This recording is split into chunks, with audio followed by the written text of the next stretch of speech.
Eleanor Dawson had been feeding this town for 3 years, and not one man had ever asked her name. She set the cornbread on the table like she always did, quietly, quickly, already turning away before anyone looked up. But that morning, a hand reached out and caught the edge of the tray. A voice low, unhurried, and nothing like the men she'd learned to disappear around said, "Who made this?" Nobody ever asked that.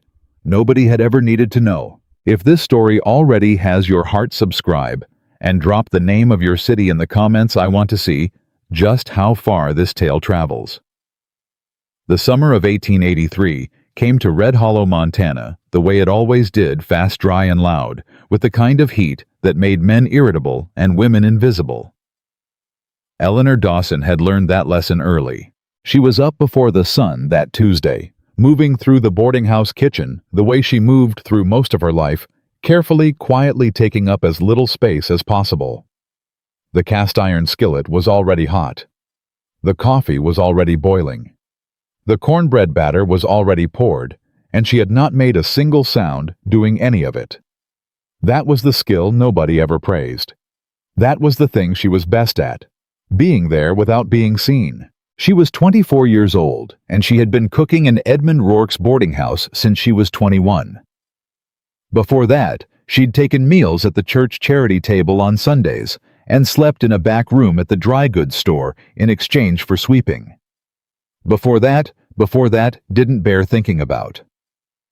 She had trained herself not to look too far back. Forward was the only direction that didn't hurt. Edmund came through the kitchen door at 6:30, the way he did every morning, his suspenders still hanging loose off his shoulders, his eyes scanning the room the way a man checks his inventory. "Everything ready?" he said. Not to her exactly, more at the room in general. "Yes, sir," she said. "Biscuits. Cornbread this morning. I used the last of the white flour yesterday for the supper rolls." He grunted. Not approval, not disapproval. Just acknowledgement that she had spoken, and he had heard it. He poured himself a cup of coffee from the pot she'd already set out, took one sip, and walked back toward the front of the house to unlock the dining room. He did not say it smelled good. He never said it smelled good. Ellie turned back to the stove. By 7 o'clock, the dining room was full of the usual faces: the 3 miners who rented the upstairs rooms, the railroad surveyor who'd been passing through for 2 weeks longer than he'd planned, old Pete Callahan, who ate breakfast here every morning, even though he had a perfectly good wife at home, who refused to cook before 8. They talked around her, through her, past her. She moved between the kitchen and the table with the coffee pot and the plates of cornbread and the tin of butter, and not one of them tracked her movement the way men track a thing they value. They reached for what they needed without looking up. They handed her empty plates without meeting her eyes. She was furniture. She was function. She was the hands that fed them and nothing more. It was Pete Callahan who first noticed the stranger. "Don't recognize that horse," Pete said, nodding toward the window. Ellie didn't look up from refilling his coffee. "Big gray out front," Pete went on. "Nobody in Red Hollow rides a gray like that." "Man rode in last night," the railroad surveyor said without much interest. "Late. Came in quiet. Took a room." Edmund appeared in the doorway. "Mr. Whitaker. Come on in, sir. We've got breakfast laid out." The dining room shifted, not dramatically, not all at once, but the way a room shifts when the person who walks in carries a different kind of weight than everyone already seated. The miners straightened slightly without knowing why. Pete stopped mid-chew. Ellie finally looked up. The man who stepped into the dining room was tall, not in the theatrical way of men who needed you to notice their height, but in the practical way of someone built for open land.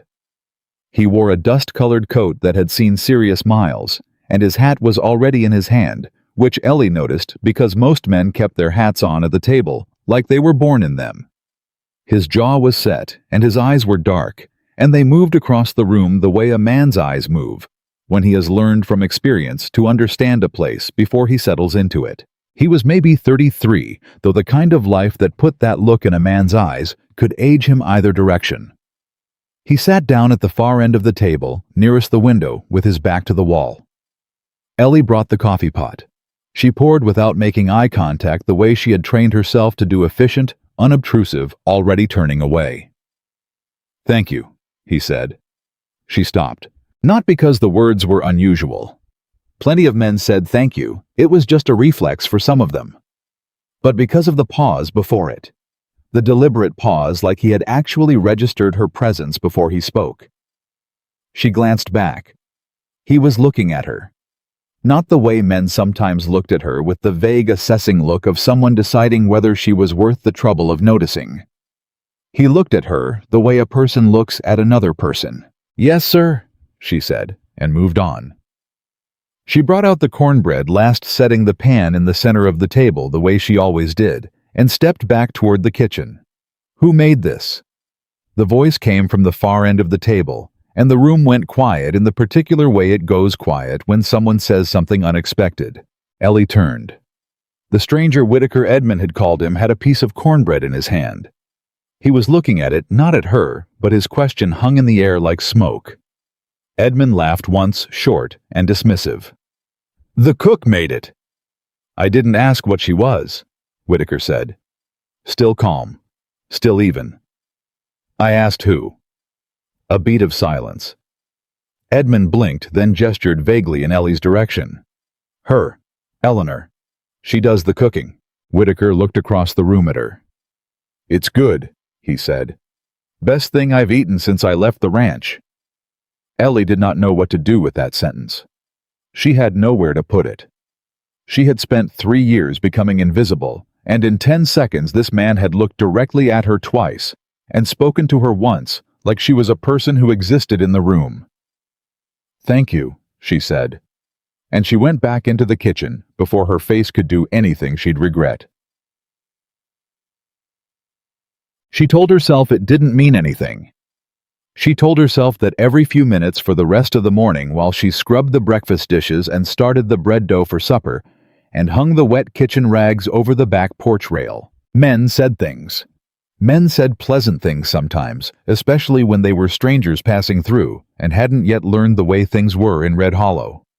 They hadn't learned that Eleanor Dawson was just the cook, that she was an orphan girl who'd come from nowhere and had nowhere else to go, and that the kindest thing anyone had offered her was steady work and a cot in the back room, and permission to eat the leftover scraps after the paying guests were done. They hadn't learned yet that noticing her was not something the town of Red Hollow did.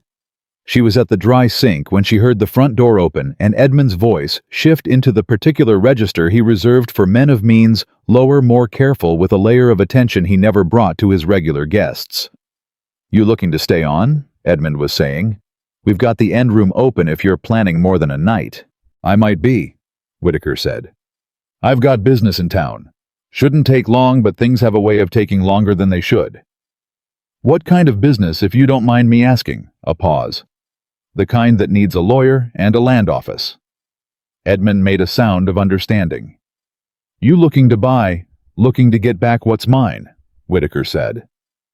And then the conversation moved toward the front room and out of her hearing. Ellie stood at the sink with her hands in the wash water, and she thought about that sentence. Get back what's mine. There was something in the way he said it, not angry, not desperate. Just flat and certain, the way a man states a fact about the weather, that settled in her chest like a stone dropping into still water. She understood that particular kind of quiet. She understood what it felt like to know something was true and have no one around you believe it. Caleb Whitaker ate lunch at the boarding house. He ate supper there too. He did not seek her out. He did not try to talk to her again. But he noticed things. She could feel it the way you feel a pair of eyes that are actually paying attention rather than just pointed in your direction. When she set down his plate, he said thank you. When she refilled his water glass, he moved his arm so she had room. Small things. Ordinary things. Except they weren't ordinary, not here, not with her. That evening, after the supper dishes were done and the kitchen was dark, Ellie sat on the back step of the boarding house the way she did most nights. The summer heat had finally let up enough to breathe, and the sky over Red Hollow was doing that thing it did sometimes, going all purple and copper at the edges, like it was apologizing for the heat of the day. She had half a piece of cornbread in her hand, the piece she'd set aside for herself that morning. She ate it slowly. It was already cold and a little dry, and she ate it anyway because it was hers. Because she had made it and kept it and waited all day for the quiet moment when she could eat it without anyone watching. She was halfway through when she heard the back door open behind her. She straightened immediately, tucking the cornbread behind her hip out of reflex. But it wasn't Edmund. Whitaker stood in the doorway. He'd taken off his coat, and his shirt was plain, and his sleeves were rolled up, and he looked less like a man with business to conduct, and more like a man who was simply tired. He looked at her. He looked at her hand where the cornbread was clearly hidden behind her hip, in a way that was not fooling anyone. He said nothing about it. "Mind if I sit out here a minute?" he said instead. She blinked. "It's Mr. Rourke's property. I don't mind anything." "I asked you," he said. "Not Rourke." She shifted over on the step without saying anything else, making room. He sat down. Not too close, just present. For a while neither of them spoke.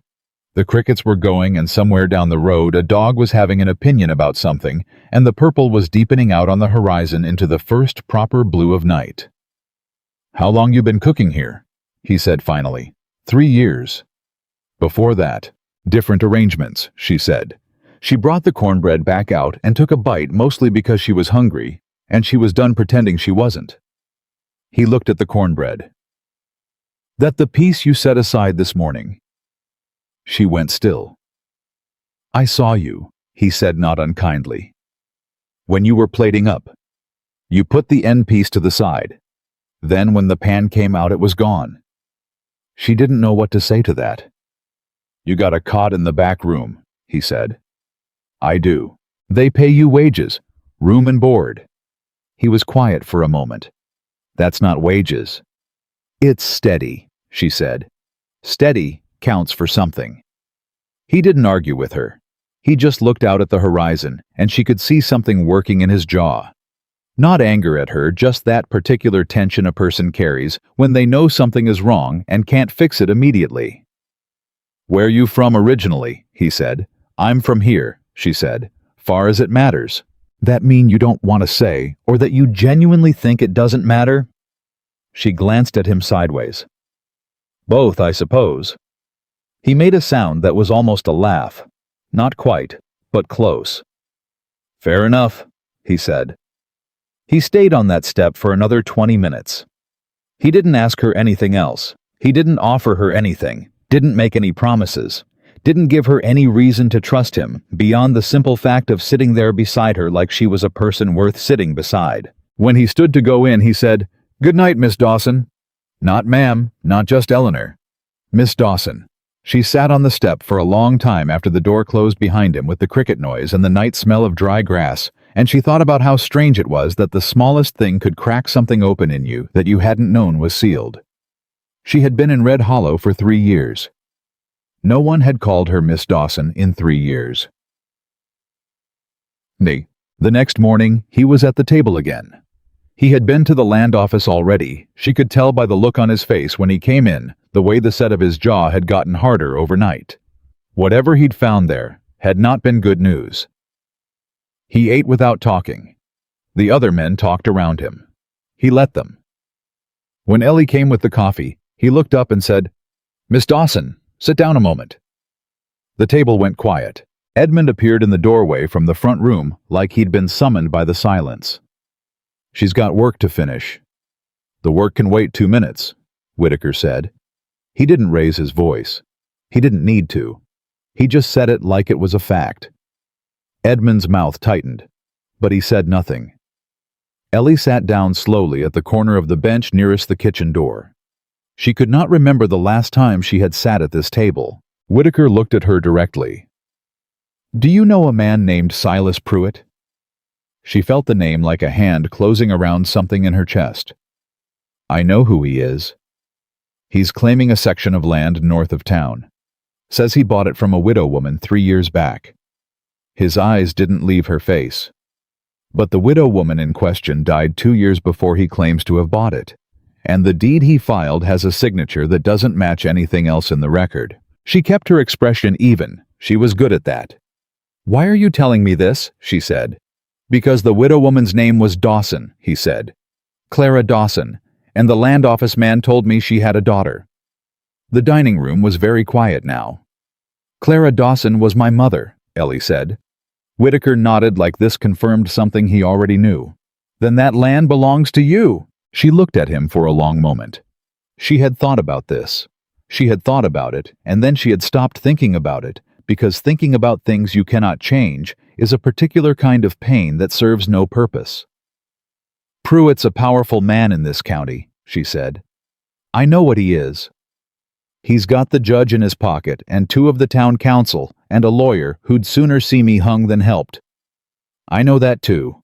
"Then you understand," she said, "why I stopped fighting it." Whitaker leaned forward slightly. "I understand why you did," he said. "I don't accept that you have to keep doing it." She stared at him. He held her gaze steady and unapologetic and said, "I've got a lawyer coming from Helena, good one, and I've got business with Pruitt of my own that gives me reason to be in this county for as long as it takes." He paused. "I'm not asking you to do anything yet. I'm telling you the situation has changed." "Why?" she said. "Why does it matter to you?" The table was still quiet. Pete Callahan had stopped chewing entirely. Whitaker sat back. He looked at his coffee cup. He looked at the pan of cornbread she'd set in the center of the table. "Because I spent 5 years watching a man take what wasn't his," he said quietly. "And I got tired of it. And I reckon it's past time somebody in this county got tired of it on your behalf, too." She didn't cry. She was not a woman who cried in front of people. But something happened in her throat that made it difficult for a moment to speak, and she was grateful that Whitaker was looking at his coffee and not at her face. "You'd be making an enemy of half the county," she said when she could. "Half the county's already my enemy," he said. "Comes with the business I'm in." She looked at him. She did not know this man. She had no particular reason to believe him. She had learned slowly and painfully that people who offered help usually wanted something in return, and that the debt was always larger than the promise. But she also knew what it felt like to sit across from a liar. And Caleb Whitaker did not feel like a liar. "I'll think about it," she said. He nodded. "That's all I asked." She stood, took the coffee pot back to the kitchen, and stood at the stove with her back to the room for a full minute before she trusted herself to turn around again. Through the serving window, she could see him go back to his breakfast. He didn't look toward the kitchen. He didn't seem like a man who made promises as performances. He just ate his breakfast quietly with his back to the wall and his eyes on the door. Like a man who was planning to stay. She thought about it for 3 days. That was how long it took Ellie Dawson to decide whether Caleb Whitaker was the kind of man who meant what he said, or the kind who meant it only for as long as it was convenient. She watched him the way she watched everything quietly from the edges, with the particular patience of someone who had learned that the truth of a person almost always showed up eventually if you waited long enough and kept your mouth shut. On the first day he came back from the land office in the afternoon with ink on his fingers and a look on his face, like he'd been reading something that made him angrier the further he got into it. He sat at the supper table that evening and ate without complaint and said thank you when she refilled his water, same as always. He did not bring up what he'd told her that morning. He did not look at her like he expected something. On the second day, she saw him from the kitchen window, talking to a man she didn't recognize, someone who'd ridden in from the North Road, judging by the dust on him. They stood outside the boarding house for a long time, and whatever they were saying, Whitaker's posture stayed level and still. In that way, she'd started to recognize as his particular kind of controlled. Not calm exactly. More like a man who had decided that whatever was happening, he was going to handle it standing up. On the third day, she made her decision. It wasn't a dramatic moment. There was no single thing that tipped it. She was washing the breakfast dishes, same as she did every morning, and she was thinking about her mother, which was something she tried not to do because it led nowhere useful. Clara Dawson had worked herself into the ground on that section of land north of town, and she had died on it, and Silas Pruitt had walked in after and filed a deed with a forged signature, and nobody had said a word. Nobody had said a word because Clara Dawson's daughter was an orphan with no money and no standing and no name that meant anything in Rancher County, Montana, and Ellie had let it go because there was no other choice. But here now was a man sitting in the dining room of Edmund Rourke's boarding house who had looked at the same situation and arrived at a different conclusion. She dried her hands on her apron and walked into the dining room. Whitaker was the only one still at the table drinking the last of his coffee and looking over some papers he'd spread out in front of him. The other men had cleared out. Edmund was somewhere in the front of the house. "I'll help you," she said. He looked up.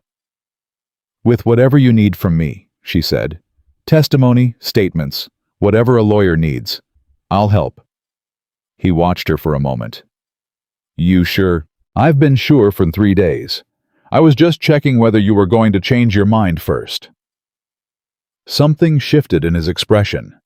Not quite a smile, but something in that direction. "I don't change my mind often." "Good," she said. "Neither do I."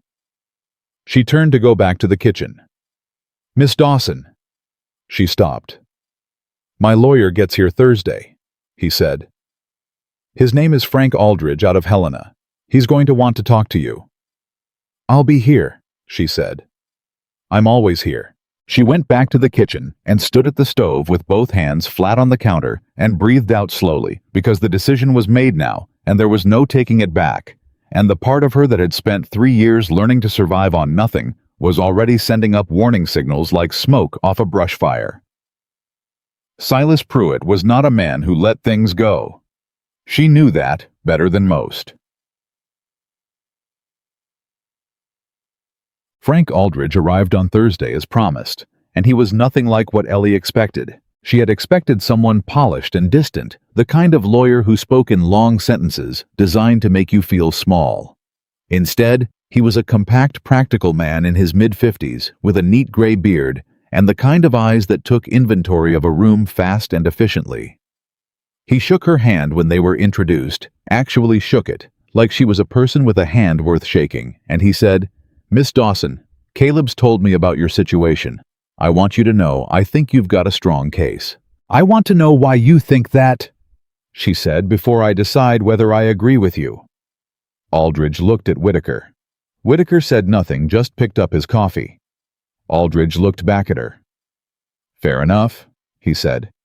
"Sit down." They sat at the corner table in the dining room, the three of them, and for the next hour, Aldridge walked her through what he'd found, and she walked him through what she knew.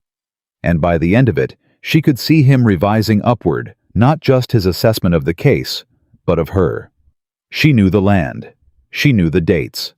She knew the name of the county recorder who'd been working the office when the deed was filed, and she knew that he had retired suddenly 6 months later and moved to Oregon, which Aldridge noted with the careful interest of a man adding tiles to a mosaic. "Your mother's handwriting," he said. "Do you have anything with it on it?" 3 letters, she said. "Folded up in the lining of my kit bag. I've had them since she died. I'm going to need those." "I know," she said. "You can have copies. The originals stay with me." Aldridge opened his mouth and Whitaker said from across the table, without looking up from his own papers, "The originals stay with her, Frank." Aldridge closed his mouth. He made a note. "Copies are fine," he said. After Aldridge left to get settled at the hotel down the road, Ellie sat for a moment at the table. The dining room was empty now.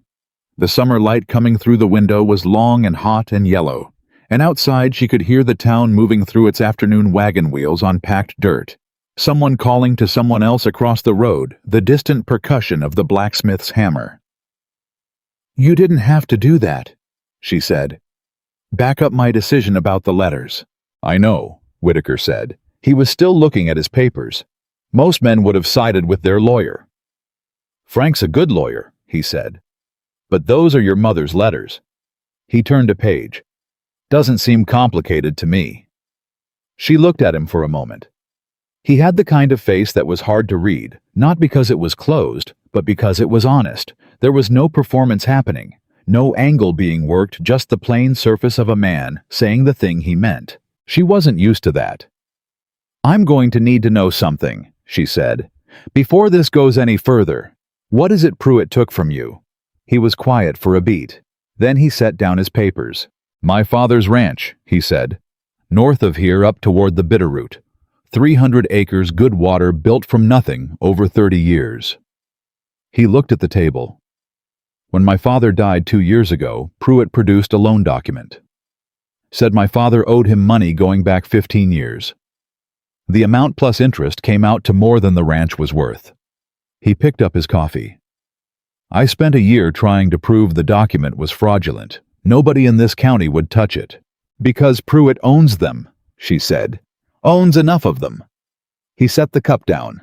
"So I went to Helena, found Aldridge, started pulling threads." He looked at her directly. "And one of the threads led here, to a deed filing that looked wrong in the same specific way my father's loan document looked wrong. Same notary seal, same irregularity in the corner stamp." Ellie went still. "You think he forged both of them?" she said. "I think someone forged both of them," Whitaker said. "And I think proving one helps prove the other." She sat with that for a moment. "So I'm not just helping you get my land back," she said. "I'm helping you get yours." "Yes. You should have told me that at the start." "I know," he said. "I was wrong not to." She looked at him. He held her gaze, no flinching, no softening, just the plain acknowledgement of a man who had made a mistake and was willing to say so directly. "All right," she said. "Then we're in this together." He nodded once. "Together," he said, like the word was a contract. She smoothed her apron and went back to the kitchen to start supper. Word got around fast in Red Hollow. It always did. By Saturday, just 2 days after Aldridge's arrival, Ellie could feel it when she went to the dry goods store for the boarding house supplies. The way Mabel Greer behind the counter was careful with her. Not unfriendly, not exactly, but careful the way people are careful around something they've decided is unstable. 2 of the mining men said good morning to her on the street, and then glanced at each other in a way they probably thought she didn't notice. She noticed. She had been noticing things like that for 24 years. The real moment came on Sunday afternoon. She was hanging the laundry on the back line, working fast, because the sky had gone the particular dark yellow that meant a summer storm was thinking about arriving, and she heard the front gate of the boarding house open and close. She didn't think much of it. People came and went. Then she heard Edmund's voice, tighter than usual, saying, "She's not available for visitors." And then a voice she hadn't heard in a long time. Smooth, unhurried, carrying the particular confidence of a man who had never been told no and believed he never would be. "I'm not visiting Edmund. I'm just having a word." Silas Pruitt. She didn't move from the laundry line. She kept hanging shirts, methodical and deliberate, because she was not going to let her hands shake in her own workspace, no matter what. The gate opened again, and she heard footsteps crossing the yard. She knew without looking that Edmund had let him through. "Miss Dawson." She turned. Pruitt was 60, maybe a little older, with a wide-brimmed hat and the well-fed look of a man whose money had been working hard for a long time. He had small eyes and a wide face, and a way of standing that took up more room than he needed. "Mr. Pruitt," she said. "Beautiful afternoon," he said, glancing up at the storm-yellow sky, with the mild amusement of a man making small talk over dinner. "What do you want?" He smiled. It didn't reach his eyes, but it never had. "I heard you've been talking to some lawyer from Helena." "People talk," she said. "They do." He folded his hands in front of him. "I want you to understand something, Eleanor. Whatever that man has told you, whatever he's promised you, it's going to come to nothing. The deed is filed. The land is mine. Has been for 3 years. And the law in this county sees it that way. The law in this county sees what you pay it to see," she said. Something moved in his eyes. Not anger exactly. More like the slight recalibration of a man who had expected less backbone. "I could make this very difficult for you," he said. You already have, she said. 3 years worth of difficult. Doesn't seem to have stopped me. He looked at her for a long moment. She looked back. I'd think carefully, he said, about the company you're keeping. Caleb Whitaker is a man with a grievance and not much else. He doesn't know this county. He's learning, she said. Pruitt's jaw tightened. He reached up, adjusted the brim of his hat, and said pleasantly, You enjoy what you have while you have it, Eleanor. Warm kitchen, a roof. Those things can become uncertain very quickly for a woman in your position. She said nothing. He walked back through the yard to the gate. She turned back to the laundry and hung 2 more shirts before she let herself register that her hands were in fact shaking. Just slightly, just enough to know. He had never come to her directly before, which meant he was more worried than he'd let on, which meant Aldridge had already found something. She finished the laundry and went inside to find Whitaker. Yay. He was in the front room reading, and he looked up when she came in with her hands still slightly unsteady, and he said without preamble, What happened?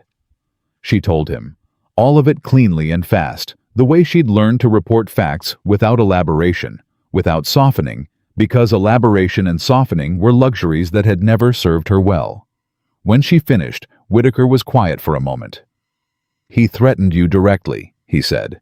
He was careful about it. Didn't say anything you could take to a judge. No. He set down his book. That's how he operates. Always one step back from the thing he actually means. He looked at her. Are you all right? The question landed with unexpected weight. She had not been asked that question sincerely without agenda in longer than she could accurately calculate. I'm fine, she said, because that was the answer she knew how to give. He looked at her like he understood that the answer and the truth were not necessarily the same thing. Ellie, he said. She looked up. It was the first time he had used her name, not Miss Dawson, not Eleanor, but Ellie, and it hit her somewhere low and unprepared, the way a sound hits you when you've been in silence so long that ordinary volume feels like thunder. He came to see you, Whitaker said, because Aldridge found the notary. He leaned forward. The man who stamped both documents. He's in Butte now, retired, and he's apparently not as comfortable with his decisions as Pruitt assumed he'd be. She processed that. He'll testify. He's willing to talk. Aldridge is on his way to Butte tomorrow to find out how willing. He paused. Pruitt found out this afternoon. That's why he came.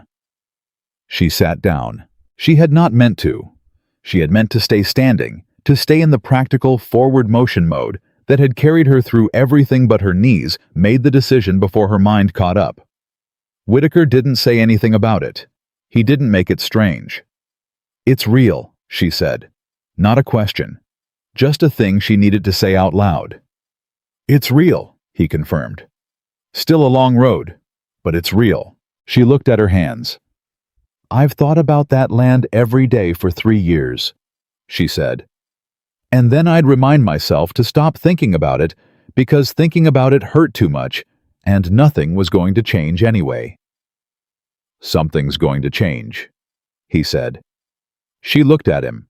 There was no bravado in it, no performance, just the same flat certainty she'd heard in his voice that first morning when he said, "Get back what's mine." You sound very sure, she said. I am, he said. I've been a patient man for 2 years. I'm done being patient. She almost smiled. It surprised her, the almost smile, the fact of it, the way it arrived without her permission. She pressed her lips together and looked at the window. What do we do now? She said. Now, he said, you go finish whatever you were doing, and you let me worry about Pruitt, and you get some rest. He paused. Tomorrow's going to be a long day. Every day is a long day, she said. Fair point. He picked up his book again. But some long days end better than others. She stood. She went to the kitchen. She stood at the stove in the summer dark, and she thought about her mother, and she thought about the section of land north of town, with the creek that ran cold all summer and the big cottonwood on the east edge of the property that Clara Dawson had called the most useful tree in Montana because you could sit in its shade on a hot July afternoon and actually feel like the world was bearable. She hadn't let herself think about that cottonwood in 3 years. She thought about it now. The following week moved fast and strange the way time moves when something important is in motion underneath ordinary life. Aldridge came back from Butte on Wednesday, and he had the look of a man who had gone fishing expecting nothing and come back with more than he could carry. He met with Whitaker for 2 hours behind the closed door of the front room, and when Ellie brought coffee and left it outside the door, she could hear the low back and forth of two men laying out a strategy, and she made herself walk back to the kitchen instead of standing there listening, because she was not a woman who pressed her ear to doors. But she heard enough. The notary's name was Hector Vance. He had been paid twice, once to stamp the deed on Ellie's mother's land and once to stamp the loan document against Whitaker's father's ranch. He had taken the money and moved to Butte and tried to build a wall of ordinary life between himself and what he'd done. And the wall had held until Aldridge started asking questions in the right places, and now it wasn't holding anymore. Vance hadn't confessed yet, but he hadn't refused to talk either. And in Aldridge's experience, a man who didn't refuse was a man who was deciding whether the truth was safer than the secret. Thursday morning, Edmund called Ellie into the front room before breakfast. She went wiping her hands on her apron, knowing already from the set of his shoulders that something had shifted. "I need you to understand something," Edmund said. He was standing by the window, not looking at her, which was how she knew he was uncomfortable. Edmund Rourke was not a complicated man. He was practical, and he was careful, and he was in his way, not unkind. He had given her work when she had nothing, and she did not forget that. But he was also a man who had built his small safety by not making enemies of large men. "Pruitt came to see me yesterday," he said. She had expected this. "He told me he'd be inconvenienced if the business being conducted under my roof continued." "He threatened your business," she said flatly. Edmund finally looked at her. "He mentioned a loan I've got outstanding with the Territorial Bank, which Pruitt sits on the board of." He paused. "I want you to understand, Eleanor, that this isn't personal. You want me to go," she said. "I want you to understand my position." "I understand your position, Mr. Rourke." She kept her voice even. "I understood it before you said it." She untied her apron. "I'll have the kitchen cleaned out and my things packed by noon." "Eleanor, you've been fair to me," she said. "This is a fair county. I understand how it works." She went back to the kitchen. She put the apron on the hook.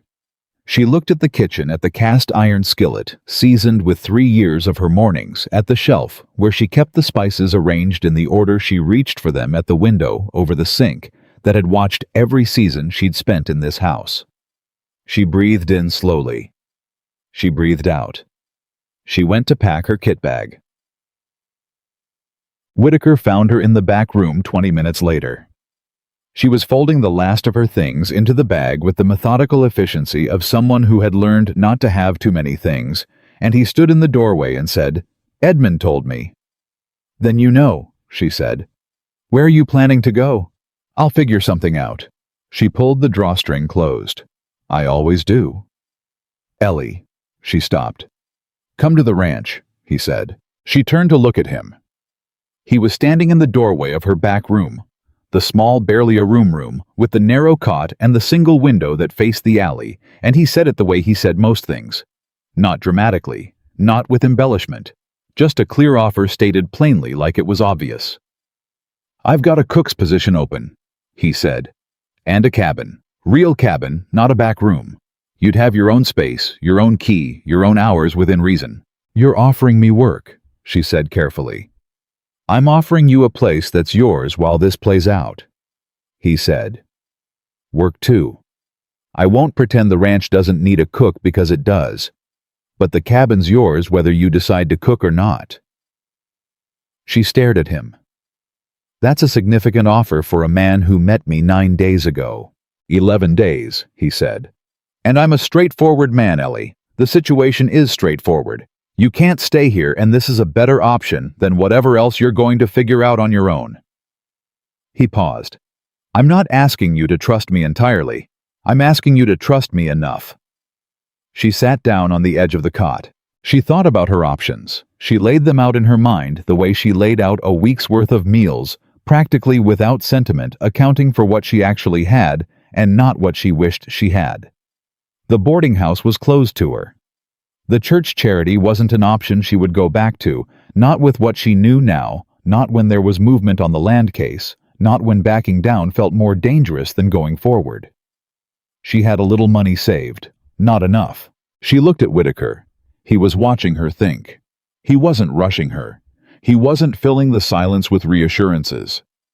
He was just standing in the doorway of her back room, like a man who had asked a question and was willing to wait for the answer.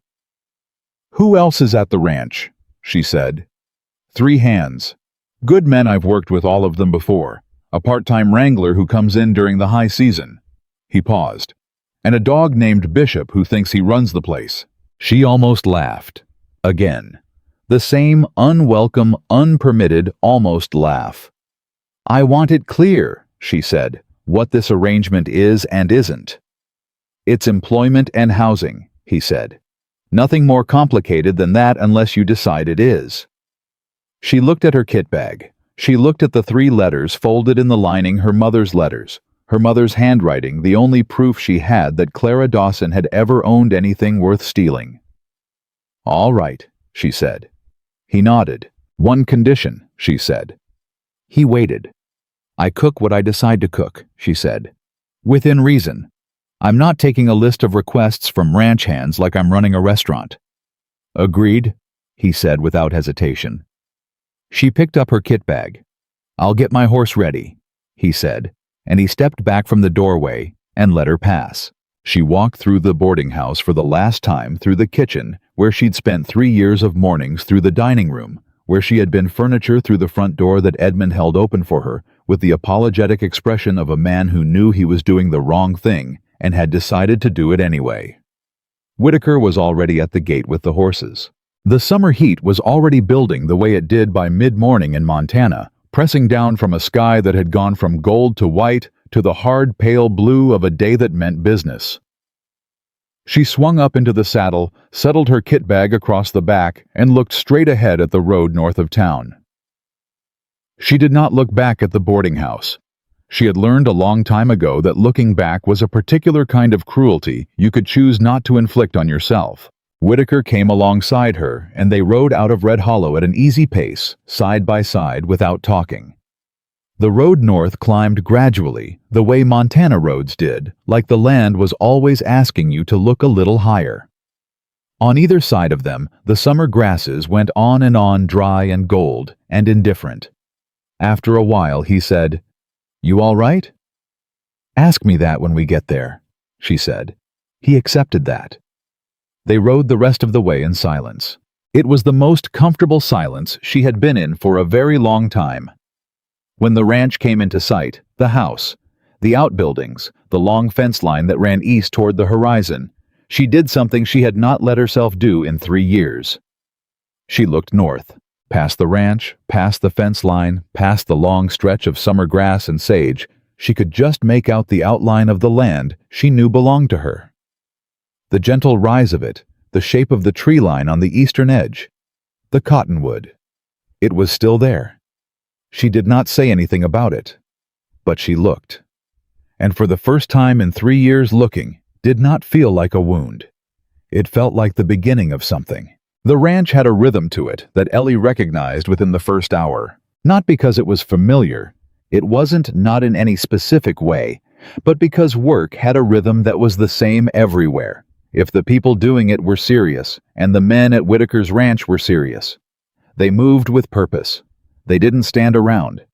They didn't watch her the way the men at the boarding house had watched her with that particular vacancy that meant they were looking without seeing. They glanced up when she arrived, nodded, and went back to what they were doing. That alone was worth something. Caleb showed her the cabin first. It sat a short distance from the main house, close enough to be practical, but far enough to be private, and it had a door with a lock and a key that he pressed into her hand without ceremony. Inside, there was a bed with a real frame, a window that faced east, a washstand, a small table, and a chair. It was the most she had owned in years. She set her kit bag down on the bed and stood in the center of the room for a moment, and the feeling that moved through her was something she didn't have an immediate name for. Not happiness exactly. Something quieter. Something that had more to do with the lock on the door and the key in her hand, and the simple fact that for the first time in 3 years, no one could walk into her space without her permission. She pressed the key once in her palm. Then she put it in her pocket and went to find the kitchen. The kitchen in the main house was built for real cooking. A wide iron stove, a proper counter shelves that ran floor to ceiling on one wall, a root cellar beneath a trap door that was cool and well stocked. She stood in the middle of it with her hands on her hips and turned slowly and took stock the way she always took stock of a new kitchen, practically clinically cataloging what she had to work with. She had a great deal to work with. "You can change anything that doesn't suit you," Caleb said from the doorway. "Order what you need from town. I'll set up a running account at the dry goods." She turned. "This is already well set up." "It's been empty for a year," he said. "Before that it was a man named Cole Riggs doing the cooking, and he was competent, but not—" He paused, searching for the word.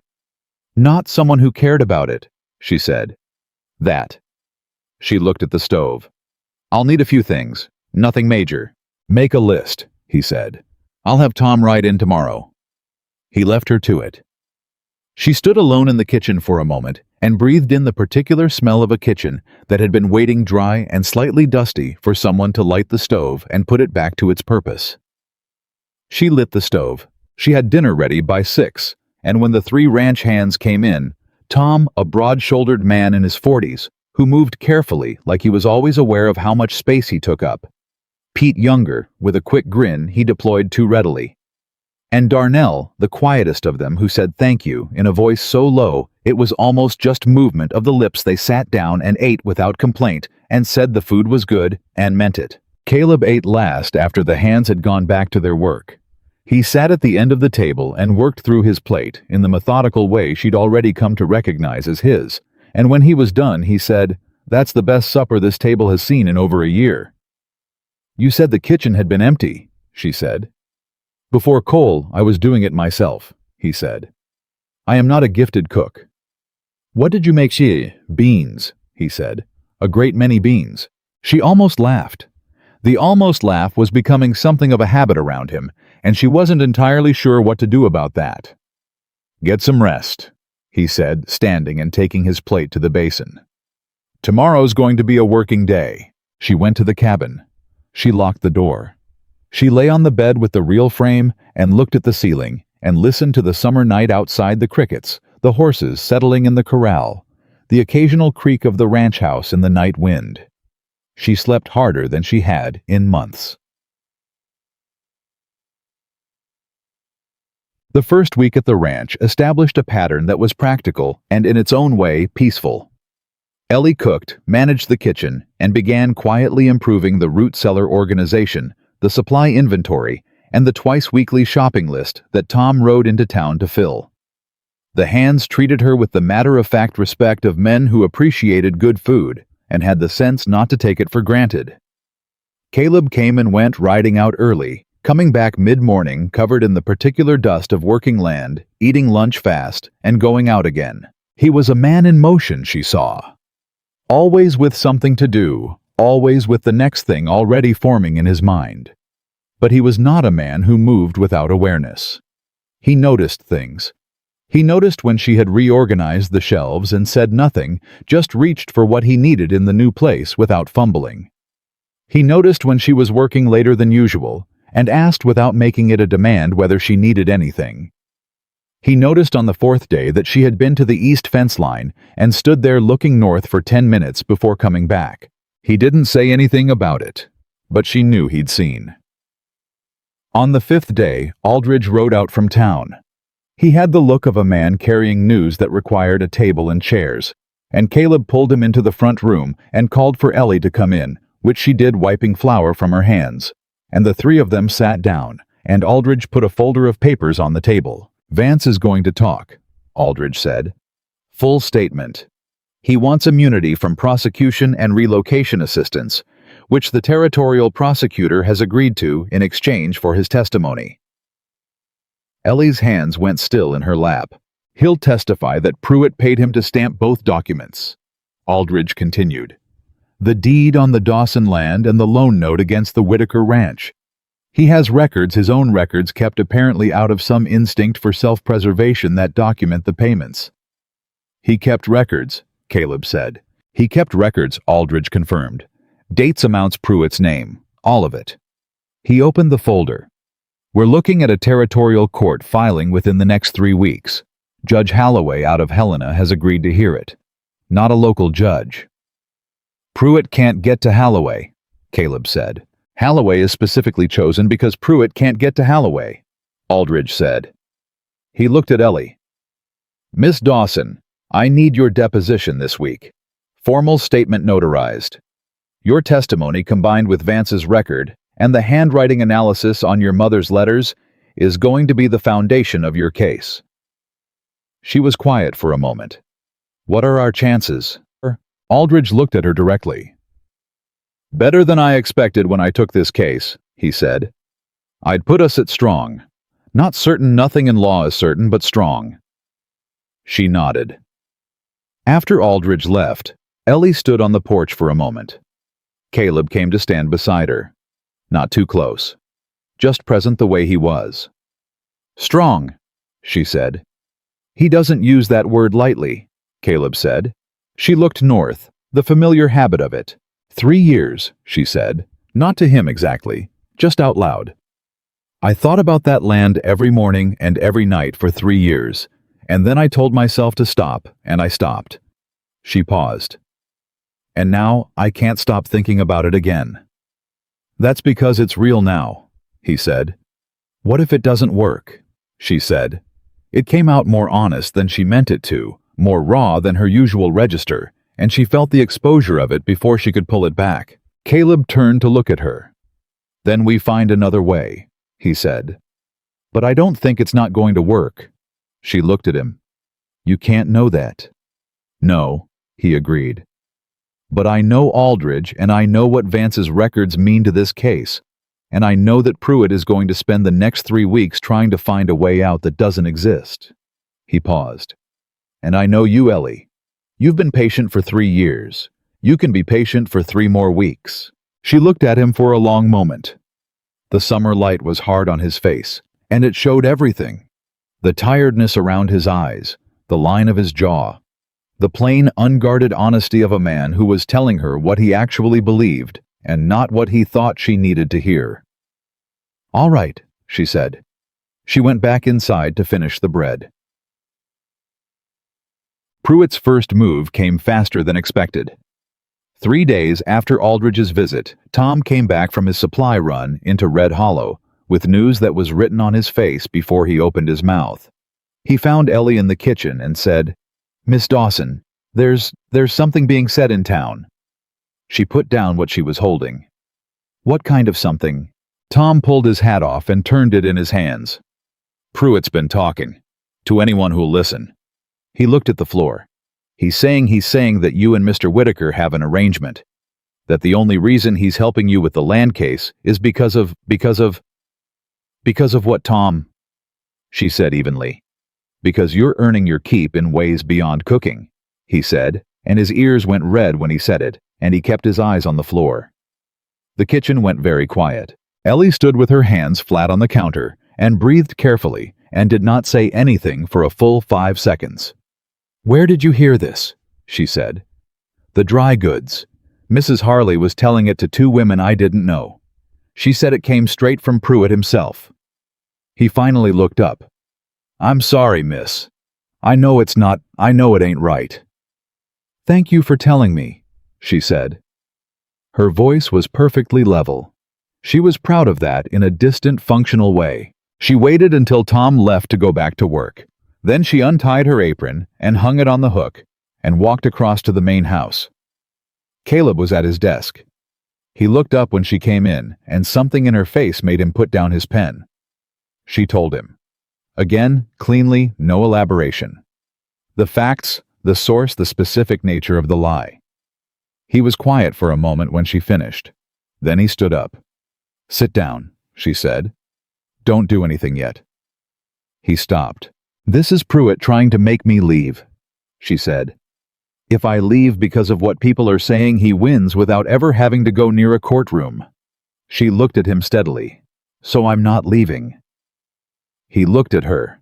His jaw was working in that particular way it worked when he was angry and controlling it. "He's lying about you," he said. "Men like Pruitt have been lying about women like me my whole life," she said. "It's not new, and it's not going to stop me." She paused. "But I want you to know it's happening because it's going to get worse before the hearing, and I want us to have decided ahead of time what we're going to do about it." He was quiet. "We don't run," she said. "That's what I want to decide."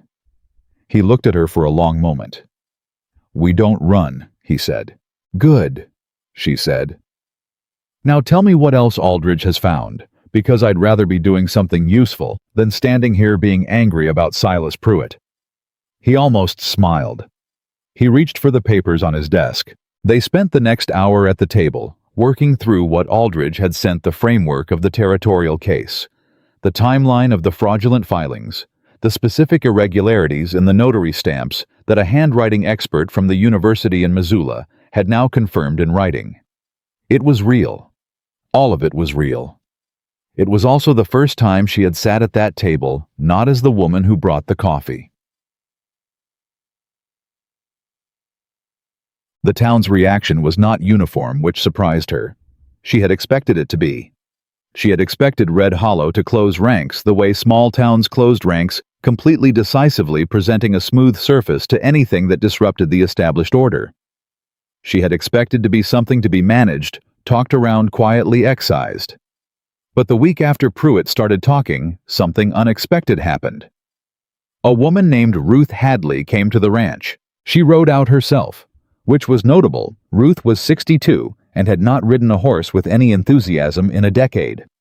She was the widow of Henry Hadley, who had owned the feed store for 30 years, and she was one of the few women in Red Hollow who had enough standing to say a thing out loud and have it matter. Ellie was hanging laundry when Ruth rode in, and she turned and shaded her eyes and watched the old woman dismount with the careful dignity of someone who refused to be slowed down by her body. "Miss Dawson?" Ruth said, walking toward her with a brown paper package in her hands. "I brought you this." Ellie looked at the package. "Mrs. Hadley, what is it?" "Letters," Ruth said. "From 3 other women in this county who had dealings with Silas Pruitt. Documented dealings." She held out the package. When Frank Aldridge's questions started getting around, people started remembering things. Turns out Pruitt's been doing this for 20 years. Just usually to people with less backbone than it seems you have. Ellie took the package. "I want you to know," Ruth said, squaring her small, age-worn shoulders, "that not everyone in that town believes what he's saying about you. And some of us are past the point of letting men like him do what they like without consequence." Ellie looked at her. Ruth gave a short, decisive nod, turned and got back on her horse with the same careful dignity she'd dismounted with and rode back toward town. Ellie stood with the package in her hands for a long moment. She went to find Caleb.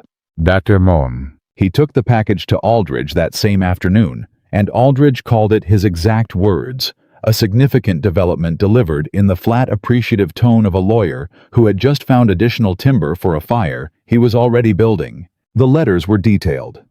2 of them were from women whose families had lost land through similar fraudulent arrangements. One was from a shopkeeper's widow who had documented a loan dispute with Pruitt's bank that bore a suspicious resemblance to what had happened to the Whitaker Ranch. None of them had felt they could come forward alone. None of them had had anyone willing to stand behind them. None of them had had Frank Aldridge. "This changes the scope of the case," Aldridge told Caleb and Ellie when he came out to the ranch 2 days later. "Pruitt's pattern of behavior over 2 decades is now documented. That's not just fraud on 2 counts, that's a systematic scheme. The territorial prosecutor is very interested." "How interested?" Caleb said. "Interested enough to talk about making Pruitt's full land portfolio the subject of an investigation," Aldridge said. "Which means if we win in court, and I believe we will, The question of the Dawson land and the Whitaker Ranch becomes the beginning, not the end. The room was very quiet. Ellie looked at the table. She was thinking about Ruth Hadley riding out here alone. She was thinking about the three women who had written those letters, who had held on to their documented grievances for years with nowhere to take them. She was thinking about the cost of silence. She knew it better than most. "When's the hearing?" she said. 2 weeks from Friday, Aldridge said. Caleb looked at her. She nodded. "We'll be ready," she said. The night before the hearing almost undid her. Not in the way she would have predicted, not with fear, not with the cold functional terror of a thing that might go wrong. It came at her sideways, the way the worst things always did. She was in the kitchen later than usual, because working kept her mind from running ahead of itself into the courtroom, and she had made biscuits she didn't need, and was starting on a pie she hadn't been asked for when Caleb came in. He stopped in the doorway. "You should sleep." "I know," she said. She kept working. He came in and sat down at the kitchen table. He didn't tell her again to sleep. He didn't suggest she stop. He just sat there in the way he had of simply occupying a space alongside her without demanding anything from it. After a while he said, "Tell me about her." She looked up. "Your mother," he said. "You never talk about her." The rolling pin stopped moving. She looked at what her hands were doing as if from a slight distance. "Clara," she said. Her name was Clara. What was she like? Ellie was quiet for a moment. "Stubborn," she said. "Past the point of good sense sometimes. She had an opinion about everything, and she wasn't shy about delivering it." She pressed the dough flat again. She could grow anything. Whatever the land gave her to work with, she could make something grow on it. That section north of here, she had a kitchen garden that fed us for 4 years, even through the bad summer of '78 when everything else dried out. She stopped. She used to say the land was just a conversation, you had to be willing to start. Caleb said nothing.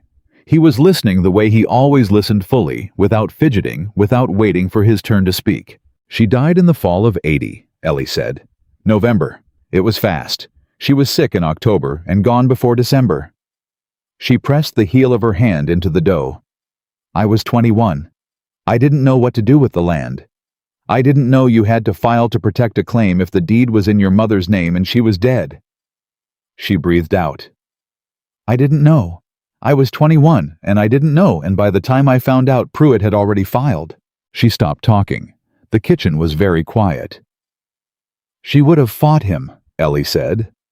"I know," Caleb said. "She would have walked into that courthouse without a lawyer and without backing, and she would have stood there and made her case with nothing but her own voice." Ellie looked up. Her eyes were dry. She was not going to cry. "She was that kind of woman." "So are you," Caleb said. She looked at him. He said it the way he said everything, plainly, without decoration, like it was simply a fact about the world that he was noting aloud. He was not trying to comfort her. He was not performing belief in her. He just believed it and said it and meant it. She looked back at her hands. "I'm scared," she said. She had not said that word to another person in years. The physical sound of it in the air startled her slightly. "I know," he said. "I don't scare easy." "I know that too." She was quiet for a moment. "What if it doesn't go the way it should?" He leaned forward and put his hands flat on the table. "Then we find the next move," he said. "That's all. There's always a next move. We don't stop until there isn't one, and there's always one." She looked at him for a long time. She had been alone for 3 years. Not just physically alone in the boarding house back room, she had been alone in the particular way a person is alone when the people around them refuse to see them. When you are that kind of alone for long enough, the instinct for it gets very efficient. You stop looking for company. You stop expecting to be seen. You learn to be self-sufficient in a way that begins as necessity and gradually becomes something close to identity. She had not realized until this moment how heavy that had gotten.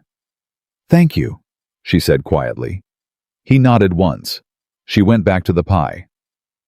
He stayed at the table until she was done drinking coffee and reading by the lamp.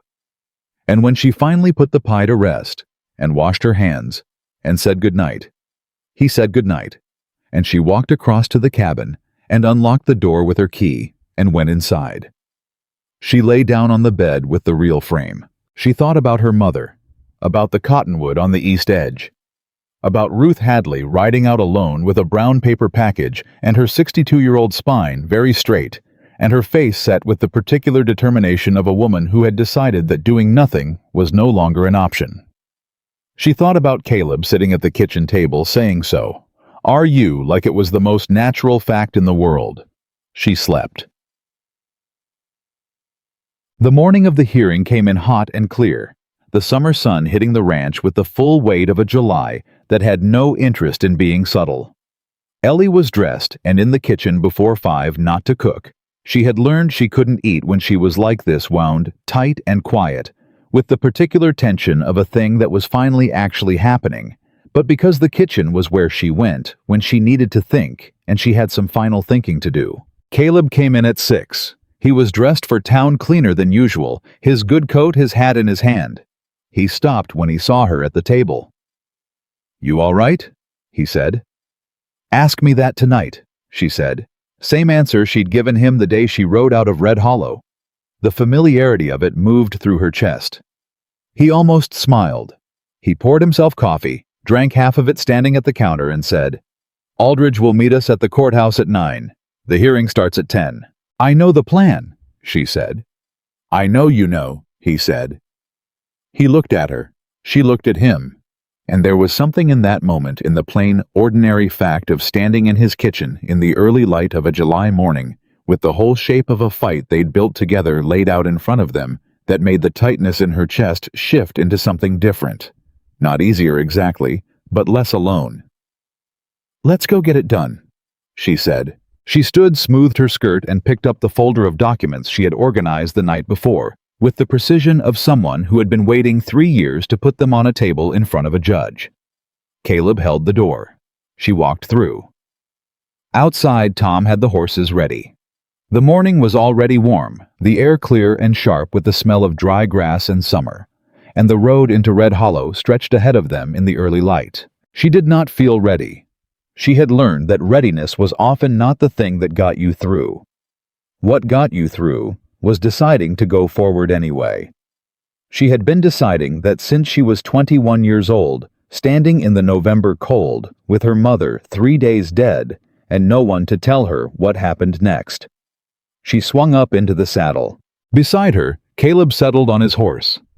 Tom and Darnell were coming too. Aldridge had said as witnesses who could speak to the character of both parties. She looked at the road ahead. She thought about her mother. She thought about that conversation you had to be willing to start. "Ready?" Caleb said.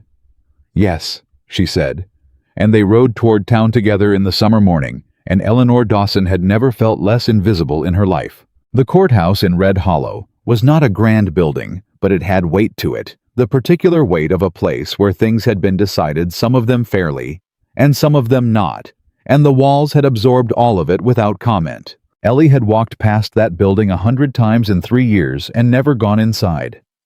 She had not allowed herself to. Going inside would have required believing that what happened inside could go in her favor, and she had spent 3 years carefully dismantling that kind of belief, because the dismantling hurt less than the hoping. She walked through the door behind Caleb at 8:53 in the morning, and she did not let herself hesitate on the threshold. Aldridge was already there at the table on the left side of the room, his papers spread with the organized precision of a man who had been at this for 30 years and knew exactly what he was doing. He looked up when they came in and gave a short nod that said, everything was in order without requiring a word. On the right side of the room, Pruitt's lawyer, a man named Garrett Cole, who had been operating in this county for 15 years, and had the sleek, well-maintained look of someone whose clients always paid on time, was already seated. He did not look at Ellie when she came in. He looked at his papers. He looked at the wall. He looked at his watch. He did not look at her because looking at her would require acknowledging that she was a party in this proceeding and not a complication to be managed from a distance. She sat down next to Aldridge. Pruitt came in 4 minutes later. She felt him before she saw him, that particular change in a room's atmosphere when a man who is accustomed to owning it enters.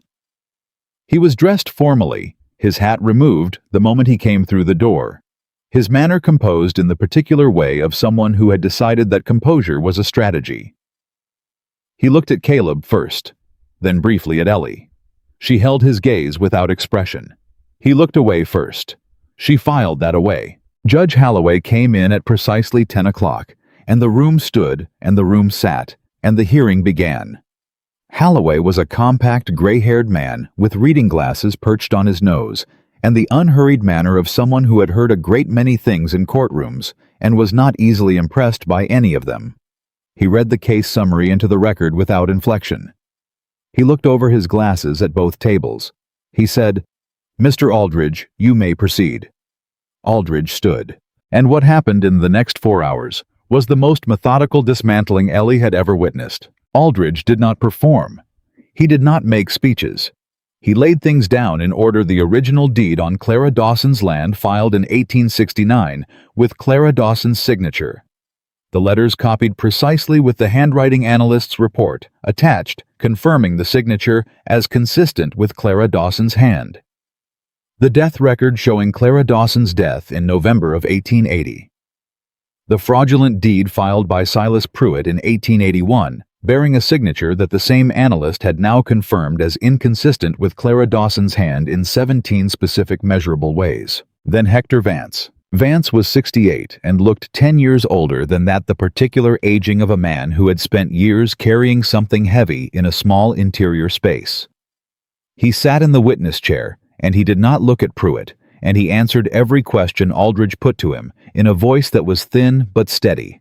And what he said was this: Silas Pruitt had approached him in the spring of 1881 and paid him $40 to notarize a deed he had not witnessed the signing of. He had done the same for the loan document against the Whitaker Ranch in the spring of 1882. He had kept his own records because he was, he said, with the bleak honesty of a man confessing not stupid enough to trust a man like Pruitt without insurance. The records were entered into evidence. Garrett Cole cross-examined Vance for 40 minutes and accomplished nothing. Then Aldridge called Ellie. She walked to the witness chair and sat down and folded her hands in her lap and looked at Aldridge and answered every question he asked with the clean, precise accuracy of someone who had been carrying the facts of this situation in her head for 3 years and knew every detail without having to think. She knew the date her mother had filed the original deed. She knew the name of the county recorder who had processed it. She knew the coordinates of the property because her mother had read them to her from the paper, the way some mothers read stories, so that Ellie would always know what was theirs. She knew the creek on the north edge ran cold in July, because of the spring feeding it from the hill behind. She knew the cottonwood on the east edge had been struck by lightning in the summer of '77, and her mother had cut the damaged branches herself, and said a tree that survives lightning is a tree worth keeping. She knew it all, and she said it all clearly, without embellishment, without drama, in the voice of a woman who had waited 3 years for someone to ask. Garrett Cole stood for his cross-examination. He asked her about her living arrangement at the Whitaker Ranch, his tone carrying the implication the way a man carries something he wants seen without being caught holding it. "You are currently residing on the defendant's property," he said. "I am employed as the cook at the Whitaker Ranch," she said. "I have a cabin with a lock. I have wages. It is a professional arrangement." "Quite convenient," Cole said. "Mr. Cole." Judge Holloway's voice was quiet and absolute. "Restrict yourself to questions relevant to the deed in question." Cole restricted himself. She did not look at Pruitt during her testimony. She looked at Aldridge, or at Judge Holloway, or at the middle distance. She did not need to look at Pruitt. She could feel his presence at the right-hand table the way you feel a cold draft. You don't need to look at the window to know it's there. When she stepped down from the witness chair and returned to her seat, Caleb's hand closed briefly over hers on the table. Just for a second. Just enough to be felt. She did not move her hand. The closing arguments took an hour. Aldridge spoke for 20 minutes with the efficiency of a man who knew the facts were already doing the work. Cole spoke for 40 minutes with the elaborate, misdirected energy of a man who knew they weren't. Judge Holloway listened to both of them without expression. Then, he took a 30-minute recess. Those 30 minutes were the longest Ellie had sat still since her mother died. She did not pace. She did not talk. She sat at the table with her hands folded and her spine straight, and she looked at the window across the room, and she thought about nothing, which was the discipline she had developed for moments when thinking was too dangerous. Caleb sat beside her. He did not try to fill the silence. Tom and Darnell were in the row of seats behind them. Ruth Hadley had come. She was in the public gallery with two other women, one of whom Ellie recognized as the author of one of the letters in the brown paper package. The room had more people in it than Ellie had expected. She had not expected witnesses. She had not expected to have people in her corner of a room. The 30 minutes ended. Holloway came back in.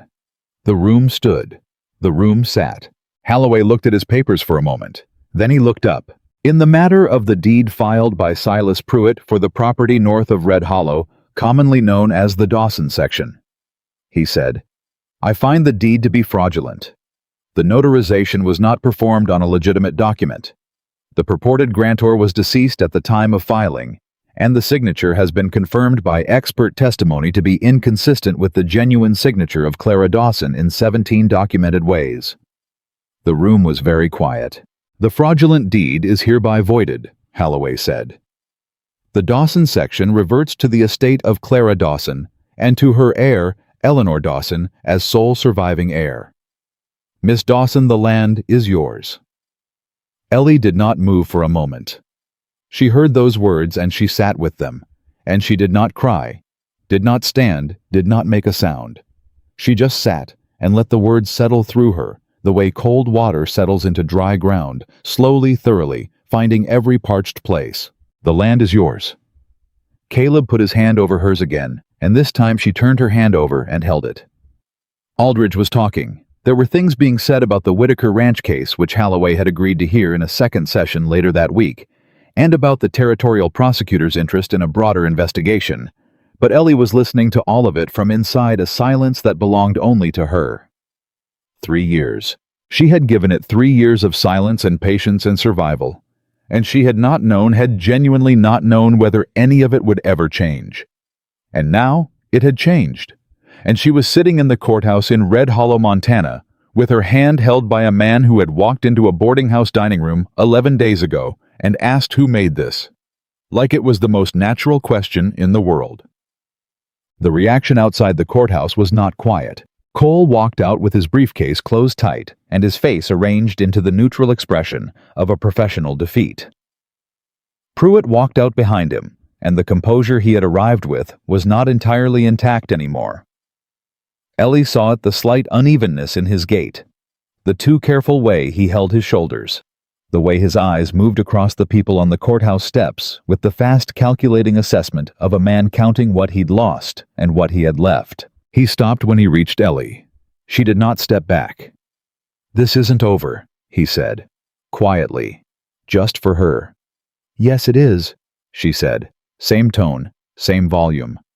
For me, it is. He looked at her for a moment. Something moved in his face, something she didn't have a name for, something that was almost in its way recognition. Then he walked past her and down the steps and out of her immediate sight, though she knew with practical clarity that out of sight was not the same as gone, and that there would be more of this before the territorial investigation ran its course. But that was later. Right now, Ruth Hadley was coming down the courthouse steps, and she took both of Ellie's hands in her dry, strong ones and said, Your mother would be very proud of you. Ellie's composure did an uncharacteristic thing. It held mostly, except for a single moment where it didn't, and she pressed her lips together and took a breath and said, Thank you, Mrs. Hadley. And Ruth gave her hands one firm squeeze and let go. Tom was shaking Caleb's hand. Darnell had his hat off and was turning it in his hands in the way he always expressed things he couldn't put into words. Aldridge was talking to the other woman from the public gallery, one of the letter writers, and the expression on his face was the particular professional alertness of a man already thinking about the next case. Caleb came to stand beside her. "All right," he said. She looked at him. His face was open and direct, and there was something in it she hadn't seen before, a kind of quiet relief, the release of something he had been holding without showing. "I need to go see it," she said. He understood immediately. He didn't ask what she meant or suggest they celebrate first, or say anything about logistics. He said, "Let's go." Peace. They rode out of Red Hollow north, just the two of them, leaving Tom and Darnell to ride back to the ranch. The summer afternoon had hit its full intensity, the heat pressing down from a hard blue sky, and the road north of town was empty. She had ridden this road before, but she had always stopped herself a certain distance from the property line. She had learned not to go close. The closer you got to a thing you'd lost, the more it hurt, and she had been disciplined about not inflicting that particular pain on herself. She didn't stop this time. When she crossed onto the property, when the wooden marker at the boundary line passed under her horse's hooves, something happened in her chest that she was not prepared for. It was not a dramatic thing. It was quiet, and it was enormous, and it was hers. She rode slowly. The land was overgrown in places where Pruitt's men had not worked it properly. The kitchen garden her mother had kept was gone, the space still there, still visible in the particular way the ground held the memory of cultivation, but wild now given back to summer grass and sage. She registered all of this without grief, because grief was for what couldn't be recovered, and this could be recovered. The land remembered what it was. The ground was still good. Her mother had said so the summer before she died, standing in the kitchen garden in her apron, with dirt on her hands, and the particular satisfaction of someone who knew what they were talking about. "Good ground doesn't forget," she'd said. "You leave it, and it waits." She rode to the east edge of the property. The cottonwood was there. It was larger than she remembered, or she had been smaller when she last stood under it, which amounted to the same thing. The summer heat hadn't touched it the way it touched everything else out here. It had that particular self-possession of a very old tree, the kind that has survived enough to stop being concerned about individual seasons. She stopped her horse and sat for a moment. Caleb pulled up beside her. He looked at the tree. He didn't say anything. "My mother called it the most useful tree in Montana," she said. "Looks like it's earned the title," he said. She dismounted. She walked to the tree, and she put her hand flat on the bark, rough and warm from the sun, and she stood there for a moment with her eyes closed. She was not praying exactly. She did not know what she was doing exactly. She was just being present with it the way her mother had been present with things. The land, the garden, the people she loved with a full and deliberate attention that left no room for anything else. "She's here," Ellie said quietly. Not to Caleb, just into the air. She heard him dismount behind her. She heard his boots on the dry ground. She felt him stop a few steps behind her, giving her the space of the moment, without leaving her alone in it. After a while, she opened her eyes. The property stretched around her, hot and overgrown and imperfect and waiting. "It's going to need a lot of work," she said. "Yes," he said. "The garden will need to be started from scratch. The fence line on the north edge is down in 2 places. I can see it from here. The well will need checking. The structure—" She stopped. "There's a lot to do." "There is," he agreed. She turned to look at him. He was standing with his hat in his hand and the sun on his face, and he looked in that particular afternoon light less like a man with business to conduct and more simply like himself. "Why did you do this?" she said. "All of it. I've never asked you directly." He looked at the cottonwood, then at her. "Because it was right," he said. "And because I was tired of watching right things not happen." "That's not the only reason," she said. He was quiet for a moment. "No," he said. "It's not." She waited. "I saw you that first morning," he said, "in the dining room with the cornbread, and I don't know how to say it plain without it sounding like nothing." He paused. "I saw a woman carrying more than she should have to carry, and doing it without asking for anything, and I thought that was either the strongest thing I'd ever seen or the saddest. And then I thought it was both." She looked at him. "And I thought," He said that someone should say something about it. You said something about it, she said. I reckon I did, he said, and then I couldn't stop. She turned back to the tree. She thought about the 11 days that had brought them here. She thought about the cornbread she had set aside for herself, and the night on the boarding house steps, and the key in her hand, and all the small, ordinary moments that had accumulated into this standing on her mother's land on a July afternoon, with a man who had refused to look past her. I'm going to build here, she said. A house, a real one, small to start but real. She looked at the space where the kitchen garden had been. And I'm going to put the garden back. I'll help, he said. She looked at him. Caleb. He met her eyes. I'm not a woman who asks for help, she said. You know that by now. I know that, he said. But I'm not going to pretend I don't want it either. She breathed in. I don't know what this is, what we are. I've never had the kind of life where this was something I knew how to think about. Neither have I, he said quietly. Not for a long time. She had known vaguely that there had been someone before. She had heard enough fragments at the boarding house and then at the ranch to piece together that there had been a woman, an engagement, something that had ended badly and left a mark. She had not asked because it was not her business, and because she knew something about damage that wasn't ready to be discussed. The woman who left, she said carefully. I don't know what happened. She decided I was too much land and not enough social life, he said, with the flatness of someone who has distilled a painful thing down to its smallest true form. She wanted Helena, dinner parties, a man who came home before dark. He looked at the property line. She wasn't wrong about what she wanted. She was just wrong about me. I'm not wrong about you, Ellie said. He looked at her. I've been watching you for 5 weeks, she said. I know how to watch people. I've had to, and I'm not wrong about you. He was very still. What do you see? He said. A man who says what he means, she said. Who doesn't promise things to be kind and then forget them. Who sat on a back step at a boarding house next to a woman he didn't know, and asked her questions and listened to the answers. She paused. A man who backed my decision about my mother's letters and didn't think twice about it. Something moved through his face, some careful, long-held thing, making its way toward the surface. Ellie, he said. I know, she said. I know it's fast. I know we've known each other 5 weeks, and that's not I know what it looks like from the outside. I don't care much about the outside, he said. Neither do I, she said. They stood with that for a moment. The summer afternoon held them in its particular stillness, and the cottonwood made the small sounds cottonwoods make in a light wind, and the land around them was quiet and warm and waiting. I'm not going anywhere, he said. I want you to know that. Whatever this is, wherever it goes, I'm not a man who goes. She believed him. That was the thing.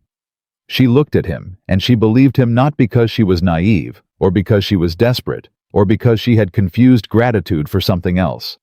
She believed him because she had spent 5 weeks watching what he did when no one expected anything from him, and it was always the same thing. The honest thing. All right, she said. He reached out and took her hand, not the brief steadying contact from the courtroom, but her hand held like something he intended. She let him. They stood under the cottonwood on Clara Dawson's land, and the summer afternoon went on around them long and warm and unhurried, and it was the first time since she was 21 years old that Eleanor Dawson had stood on this ground and felt like she was allowed to stay. The ride back to the ranch was slower than the ride out, not because either of them was tired, but because there was no rush anymore, and they were both people who had been rushing toward hearings, toward lawyers, toward the next necessary thing for long enough that the absence of urgency felt like something new to get used to. She rode beside him, and the road went south, and the summer evening came on golden and slow, and the grassland on either side held the light in that particular way it did at this hour, like it was reluctant to let go. The Whitaker Ranch case, she said after a while. Aldridge said later this week. Thursday, Caleb said. "Same judge, same witness. The evidence is stronger. Actually, my father's records are more detailed than yours were." He paused. "I should have it back." "You will," she said. He looked at her sideways. "That's very certain of you." "I've seen Aldridge work now," she said. "I'm certain." He looked ahead at the road. "When it's done," he said, "the Whitaker Ranch and the Dawson section are neighbors." She had thought about this. She had thought about it more than she'd admitted. "They are," she said. "That's convenient," he said, and she could hear something in his voice she hadn't heard before. Something lighter, something that in another man might have been called shy, and in him was just careful. A man being careful with the edge of a thing he valued. "It is," she agreed. They rode the rest of the way in the comfortable quiet that had become without either of them deciding at their natural register with each other.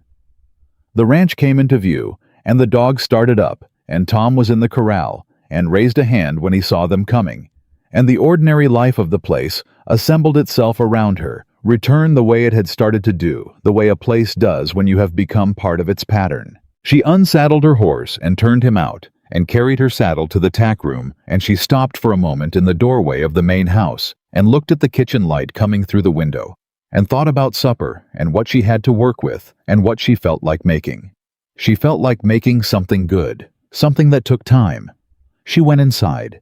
She lit the stove. Behind her, she heard Caleb come through the door and hang his hat on the hook by the door.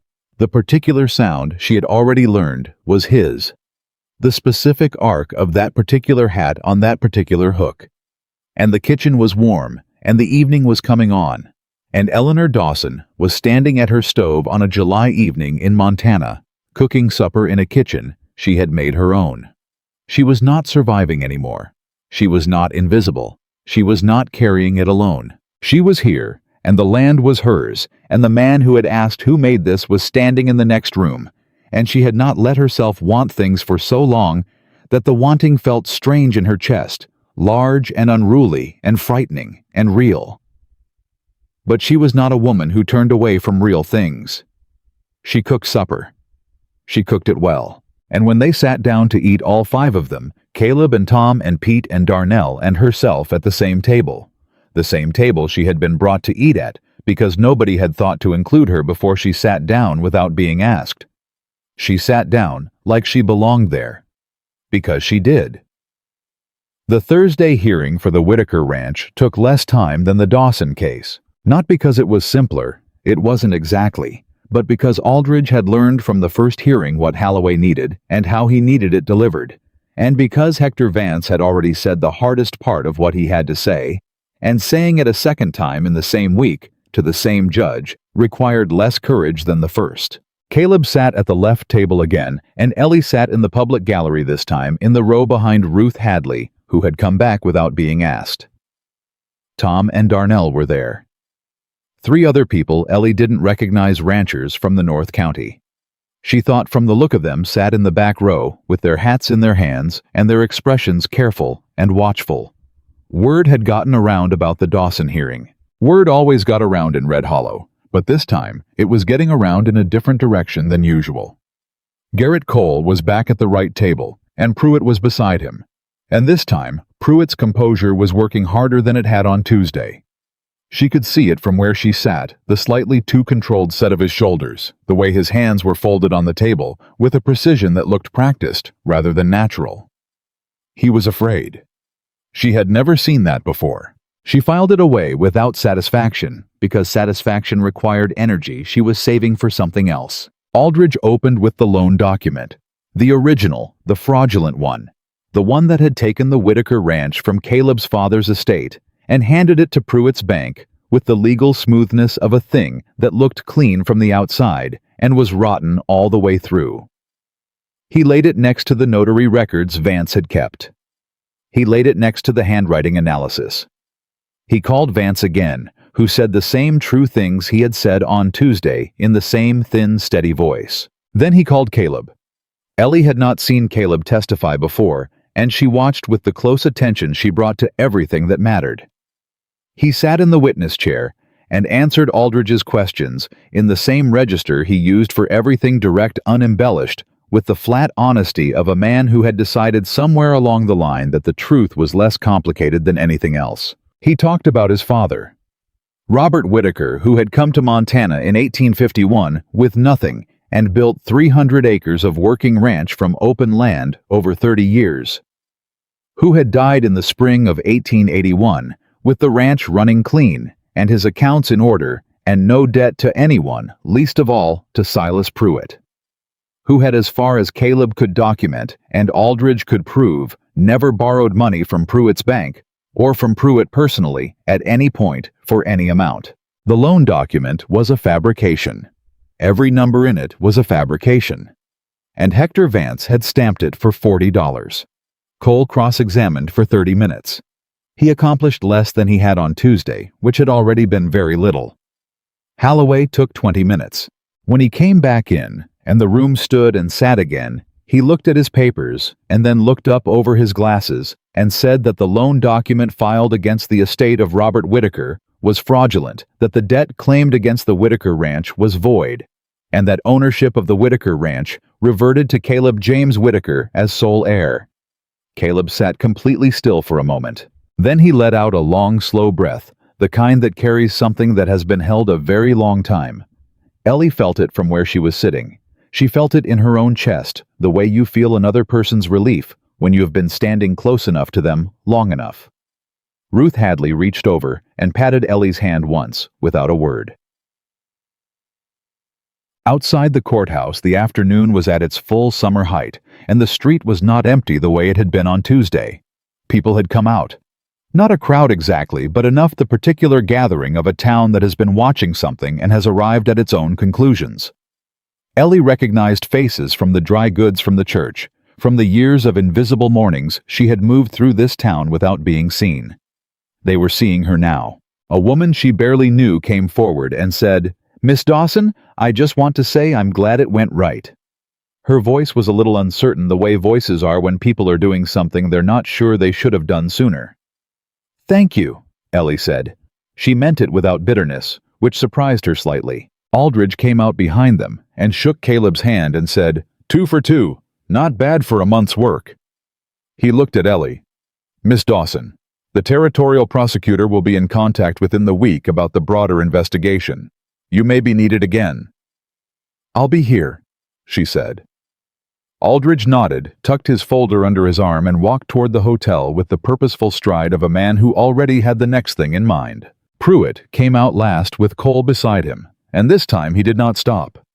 He walked past them without a word, his eyes forward, his steps carrying him down the street and away from the courthouse, with the particular momentum of a man who understands that the ground beneath him has permanently shifted. Cole glanced back once. Ellie held his gaze until he looked away. Then he was gone too. Caleb came to stand beside her. "Twice in 1 week," she said. "I told you Aldridge didn't use the word strong lightly," he said. She looked at the street. The people who had come out were beginning to disperse, returning to their afternoon businesses, the small machinery of the town resuming its ordinary motion. Red Hollow looked exactly the same as it had that morning, and was not the same at all, and she was aware of that in the particular way you are aware of a change that cannot be undone. "What happens now?" she said. Not anxiously, just practically. "Now," he said, "we go home." She looked at him. He said it simply the way he said things, not as a declaration, not with weight meant to press on her. Just the plain fact of it, we go home, like it had already been decided, like it was already true. She thought about the cabin with the lock and the key in her pocket. She thought about the kitchen she had made her own. She thought about the property north of the ranch with the cottonwood on the east edge, and her mother's ground waiting to be worked. She thought about supper. "I was thinking roast chicken," she said. He looked at her. "We have a chicken. Tom picked one up yesterday when I asked him to." She started walking toward the horses. "I knew we'd want something good tonight." He followed her, and she could hear in the sound of his boots that he was not quite hiding a smile. "You planned ahead," he said.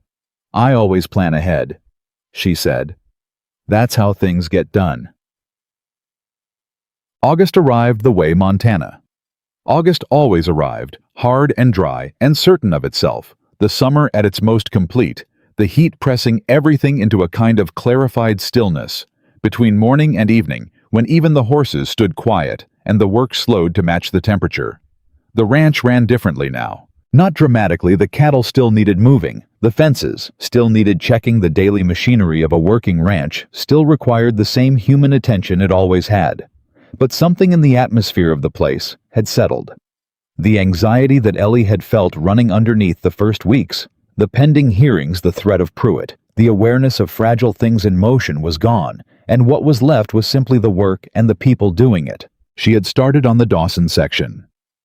The first week of August, she and Tom and Darnell spent 3 days clearing the worst of the overgrowth from the kitchen garden space. It was hard, hot work, and she did her share of it alongside the men, which Tom had objected to briefly on the grounds that it wasn't necessary, and she had given him a look that closed the subject without requiring a word. Caleb came out on the second day and worked alongside them without commenting on the fact that she was working, which she appreciated. On the third day, when the garden space was cleared and staked, and the first of the seeds she'd ordered from town was waiting in paper packets in her kit bag, she stood in the middle of what was going to be the garden and looked at it and felt something shift in her chest that she thought might be happiness. Not the cautious, provisional kind she had allowed herself over the past weeks. The real kind. The kind that didn't come with a warning attached. She planted the first seeds that afternoon. "What did you put in?" Caleb asked at supper that evening. "Beans to start," she said, "and some herbs. The growing season's short now, but it's long enough for the right things." She passed him the bread. "Next spring, I'll put in a proper kitchen garden. Everything my mother had, and more." He took the bread. "You're planning for next spring," he said. "I'm planning for the next 10 years, she said. "That's how you build a garden." He looked at her across the table. Tom was talking to Darnell about something to do with the north fence, and Pete was eating with the focused efficiency he brought to all meals, and the kitchen was warm and full and loud in the particular way it was loud when 5 people occupied it comfortably. Caleb was looking at her like she had said something that mattered. She picked up her fork. "Eat your supper," she said. He ate his supper. The letter from the territorial prosecutor came on a Wednesday, and it was longer and more detailed than Ellie had expected. The investigation into Silas Pruitt had widened, as Aldridge had suggested it might. 3 additional fraudulent deeds had been identified in the county records. 2 more loan documents were under review. The prosecutor's office was preparing charges that would take Pruitt before a federal court, not just a territorial one, and the scope of what was being alleged had moved from local fraud to something considerably larger and more serious. They would need Ellie's testimony again. They might need it multiple times. The case could run for months. She read the letter twice. Then she folded it and put it in the drawer where she kept important papers. Caleb watched her from across the kitchen. "How do you feel about it?" he said. "I feel like I'm going to testify however many times I need to testify," she said. "And then I'm going to come home and plant the rest of the garden." He nodded. "You're not worried about it," he said. She thought about that. She thought about Silas Pruitt's face as he walked away from the courthouse, and the $40 Hector Vance had taken, and the forged signature on her mother's land, and the 3 years of invisible mornings in Edmund Rourke's boarding house. "I'm past worried," she said. "Worried is for before things happen.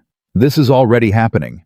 All I have to do now is show up and tell the truth, and I've been doing that my whole life without anyone asking me to." She put the kettle on. "That cornbread," she said. He looked up. "What about it? The first morning. The piece you stopped me about." She got the cups from the shelf. "That was my breakfast. I'd set it aside before service the way I always did, and then Mr. Rourke put the pan on the table, and I couldn't take it back without making a thing of it." He was quiet. "You ate my breakfast," she said. "I didn't know that," he said. "I know you didn't." She poured the water. "I'm telling you now." He looked at her steadily. "I'm sorry," he said. "Don't be," she said. "If you hadn't stopped me, If you hadn't asked who made this, I don't know how long I would have kept going the way I was going. Forever, maybe. She set his cup in front of him. You ate my breakfast, and you asked my name, and you sat on a back step in the dark and asked me questions like I was a person worth asking. She sat down across from him. That's what it took. That's all it took. He looked at her for a long moment.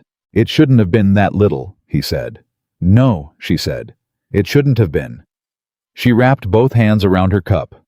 But it was enough.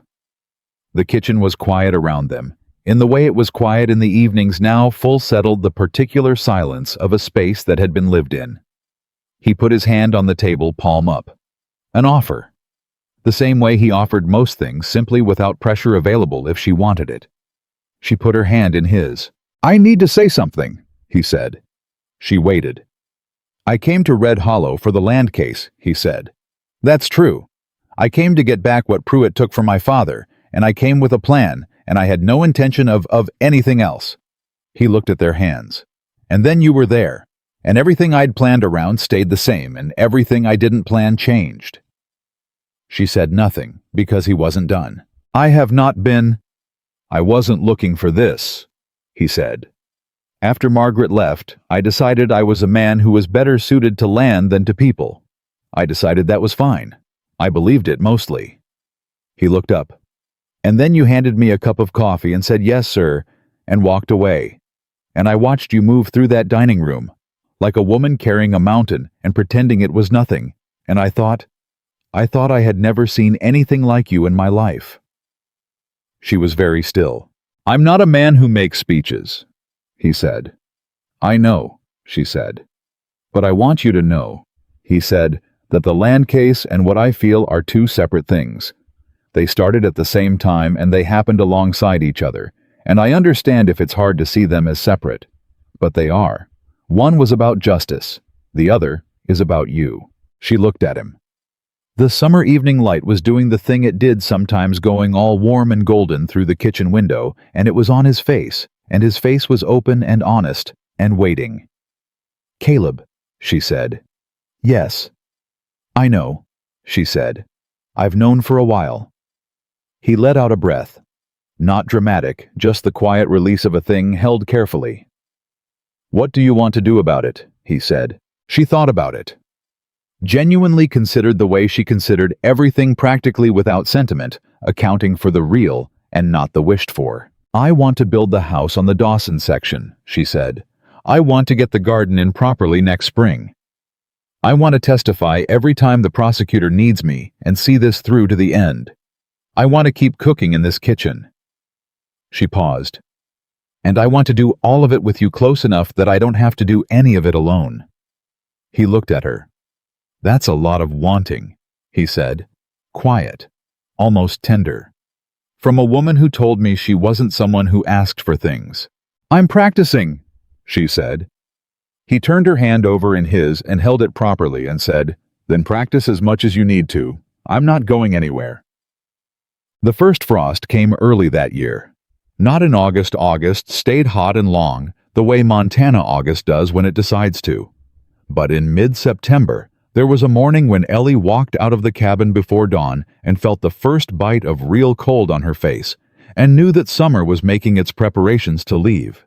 She stood in the yard for a moment and breathed it in. 3 months. She had been on the Whitaker Ranch for 3 months, and in that time, the shape of her life had changed so completely that the woman who had set cornbread on a dining room table for men who didn't look up felt like someone she had read about rather than someone she had been. She was not that woman anymore.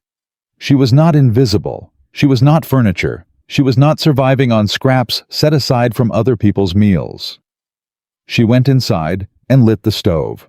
The trial of Silas Pruitt had begun in federal court in Helena the previous week, a proceeding that would take months, and that Aldridge was handling with the same methodical certainty he brought to everything. Ellie had given her deposition in Helena in late August, sitting across from a federal prosecutor who took notes with the fast efficiency of a man who knew a strong witness when he was looking at one and didn't want to waste the opportunity. She had told the truth. All of it. The way she had always told the truth, clearly and without elaboration, because elaboration was what people did when they weren't sure of the facts, and she was sure of every fact she had ever known about Clara Dawson's land. Pruitt had sat across the room, and his composure had not been what it was. She had not looked at him. She had been back home by Thursday. Home. The word had settled into her vocabulary somewhere in August, and she had stopped being surprised by it. Ruth Hadley came to the ranch for supper one evening in late September, and she sat at the kitchen table and ate Ellie's cooking and told Caleb that his father would have approved of him, which was the highest compliment Ruth Hadley dispensed, and everyone in the county knew it. Caleb received it with the quiet grace of a man who had needed to hear it for 2 years. After supper, Ruth pulled Ellie aside on the porch and said in the direct way she said everything, "Are you happy, child?" Ellie considered the question seriously, the way it deserved to be considered. "I'm more than happy," she said. "I'm home." Ruth nodded once with the satisfied expression of a woman who has assessed a situation and found it correct and went to get her horse. The question came on a Saturday evening in October, when the first real cold had arrived for good, and the kitchen was warm, and the supper dishes were done, and the ranch had gone quiet for the night. She had not expected it, and had not been preparing for it, which was, she later thought, exactly right, because the things that matter most have a way of arriving when you are simply present rather than braced. She was at the kitchen table going over the spring planting list she'd been building for the Dawson section. Caleb came in from checking the horses, and he stamped the cold off his boots and hung his coat, and came to the table and sat down across from her. He looked at what she was doing. He said nothing for a moment. Then he said, "Ellie." She looked up. He reached into his coat pocket and put something on the table between them. It was a ring. Small and plain and gold, with a single small stone the color of the Montana sky on a clear October morning. She looked at it. She looked at him. His face was completely open. No performance, no practiced speech, no elaborate ceremony. Just Caleb, honest and direct, and absolutely certain the way he was certain about everything that mattered. "I'm not going to give a speech," he said. "You know I'm not a man who makes speeches." "I know," she said. "I want you to stay," he said. "Not in the cabin, not as the cook. I want you to stay as mine, and I want to be yours, and I want to help you build the house on the Dawson section, and plant the garden, and testify every time they need you, and come home to this kitchen every night for the rest of my life." He paused. "That's all. That's everything." She looked at the ring. She looked at his face. "That first piece of cornbread," she said. He waited. "My mother made cornbread the same way," she said. "Same recipe, same cast iron. She used to say it was the most honest food there was because you couldn't make it something it wasn't.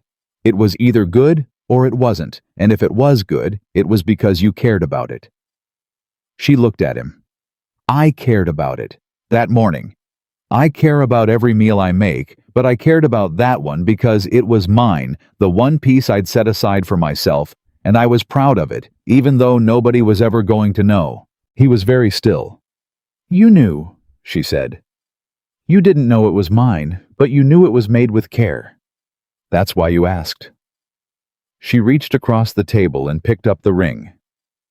Nobody had ever cared enough to ask before. She looked at the ring in her hand for a moment. Then she looked at him. "Yes," she said. He let out a breath. She slid the ring onto her finger and looked at it there, and it fit, which seemed right. The kind of right that was too exact to be accidental. The kind you recognized rather than decided. Caleb reached across the table and took her hand, ring and all, and held it the way he'd been holding things of hers carefully, with the full intention of keeping them. "I should have bought you breakfast that morning," he said. She laughed. She laughed fully without catching herself, without pressing her lips together and swallowing it back. The laugh came out into the warm kitchen air and filled the room, and Caleb looked at her with the expression she had learned was his particular version of joy, quiet and complete, and entirely real. "You bought me considerably more than breakfast," she said. "I intend to keep buying," he said. "Caleb." "Yes," "Stop talking and make the coffee," she said. "I have a planting list to finish." He stood and went to the stove, and she heard him moving behind her. The familiar sounds of him in the kitchen, the sounds she had memorized without meaning to. And she looked at her hand for a moment with the ring on it, and the planting list in front of her, and the October dark outside the window, and the warmth of the kitchen all around her. She thought about her mother. She thought about good ground that waits. She picked up her pencil and went back to the list. The spring came in May, the way Montana spring always came grudgingly. At first, then all at once, like it had been deciding for weeks and finally made up its mind. The house on the Dawson section was framed by April, built with lumber. Tom had hauled from the mill, and the labor of every man on the ranch, and 2 of Ruth Hadley's nephews, who showed up one Saturday with tools and stayed for 3 days without being asked. It was small and real and tight against the weather, and it faced east, so that the first light of every morning would come through the main window, which Ellie had specified because her mother had always said the east light was the honest light, the one that showed you things as they were rather than as you wanted them to be. The kitchen garden went in the first warm week of May. She knelt in the turned earth on Clara Dawson's land and pressed the first seeds down with her own hands, and the dirt was rich and dark, and exactly what her mother had said. It was good ground waiting. Caleb knelt beside her and pressed seeds in alongside hers, and they worked down the first row in the particular comfortable silence that was theirs. And at the end of the row, he looked at her and said, "Your mother was right about the soil." "She was right about most things," Ellie said. "She was right about you too," he said. She looked at him. "She kept this land for you," he said. "Worked it for years knowing one day it would be yours." She knew what she had. Ellie's hands went still in the soil. She looked at the cottonwood on the east edge, standing the way it always stood, rooted, unhurried, having survived what it survived and grown stronger for it. "Yes," she said quietly. She did. She pressed the next seed into the earth. The Pruitt trial concluded in June with a federal conviction on 7 counts of land fraud, forgery, and conspiracy. Silas Pruitt was sentenced to 12 years in federal prison. The bank he had controlled was placed under federal receivership. The 2 additional fraudulent deeds that had been identified were voided, and the land was returned to the families who had lost it. Aldridge wrote to tell her. She read the letter at the kitchen table in the Whitaker ranch house, their kitchen table now in the home she had made, and she folded it and put it with the other important papers and went back to whatever she had been doing. Caleb came in an hour later and she handed him the letter. He read it. He put it down. "It's done," he said. "It's done," she said. He looked at her. "How do you feel?" She thought about that. She thought about all the things she could say about justice, about her mother, about 3 years of invisible mornings, and the $40 Hector Vance had taken, and the forged signature that had tried to erase Clara Dawson from the record. She thought about a July morning in a boarding house dining room, and a hand reaching out and a voice saying, "Who made this?" "I feel like myself," she said. "For the first time in a long time, I feel entirely like myself." He crossed the kitchen and took her face in his hands, both of them careful and warm, and looked at her the way he had looked at her from the beginning, like she was a person worth seeing, the most natural and important thing in the world. "You always were," he said. She put her hands over his. And Eleanor Dawson, who had cooked for a town that never looked at her, who had fed men who never learned her name, who had survived on scraps and silence, and the disciplined refusal to want things, she could not have looked back at him without flinching, without disappearing, without making herself smaller. She was on her mother's land. She had a garden going in the east field, and a house facing the morning light, and a man who had asked a question no one else had bothered to ask, and then refused to leave when the answer turned out to matter. She was seen. She was known. She was home. She was not the woman the town had looked past. She was the woman who had always been there, and she was never going to be invisible again.